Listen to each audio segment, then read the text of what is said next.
সংক্ষিপ্ত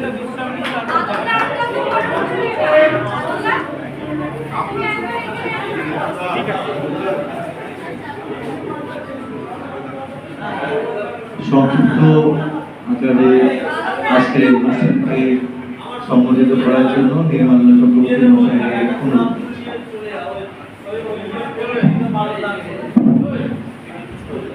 প্রথমে আমার সানুয়াদাকে অসংখ্য ধন্যবাদ। আমরা প্রত্যেকে নিজের জীবিকার স্বার্থে হয়তো আমাদের কর্মব্যস্ততার মধ্যে সমস্ত সামাজিক কাজকর্ম গড়ে তুলতে পারি না, কিন্তু কিছু কিছু লোক আছে তাদের ব্যতিক্রম, তাদের মধ্যে সানুয়াদা। তিনি যেমন নিজের কাজের প্রতি দায়বদ্ধ, তিনিও খুব ভালো লাগছে যে তিনি সমাজের প্রতি বরাবর দায়বদ্ধ হয়ে এসেছেন।